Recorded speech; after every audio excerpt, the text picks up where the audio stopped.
Il y a encore quelques semaines, vous vous mettiez aux terrasses, pour beaucoup d'entre vous, afin d'applaudir tous ces gens qui se dévouaient pour que le corps vivant de la ville existe, que vous soyez nourris, que la ville soit nettoyée, que vous soyez soignés. Bien. Aujourd'hui, le silence se fait, bien sûr. Mais qu'est-ce qui s'est passé dans leur chaumière? Qu'est-ce qui s'est passé au niveau de leur enfant?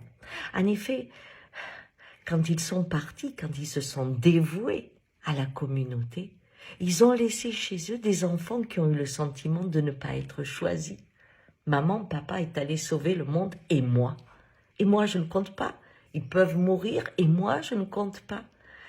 Ils sont passés de parents qui n'étaient pas estimés, qui n'étaient pas des gens valables parce qu'ils n'avaient pas pour ambition l'argent et la réussite sociale, mais qu'ils avaient au contraire les petites mains des métiers fragiles ou les ambitions des métiers de soins.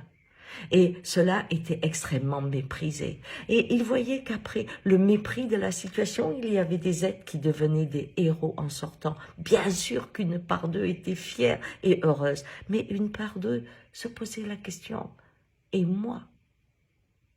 Mes parents ne me choisissent pas. Parce que nous ne sommes plus à l'époque où le dévouement était une culture. Hein? On avait la culture de la guerre, où on pouvait donner sa vie pour la patrie, mais on avait la culture des mines, où on descendait sachant qu'on pouvait mourir et attraper la maladie, mais on nourrissait sa famille, et quand on rentrait dans la maison, il y avait un héros.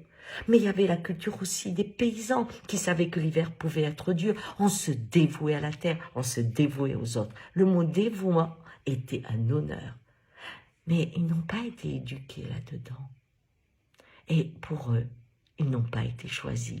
Et donc, pour les parents qui ont, ou les amis qui ont des enfants qui ont été mis dans ce contexte, c'est important de parler du dévouement et de dire que leurs parents, eh bien, les remercient d'avoir permis aussi cela. Ils n'ont pas fait des crises, ils ne sont pas été violents.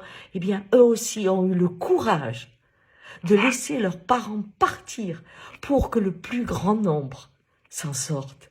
Et mettez-leur leur médaille à ces enfants du silence qui ont pu accepter d'avoir leur angoisse de mort prisonnière et de laisser sortir le héros dans la famille. Ciao!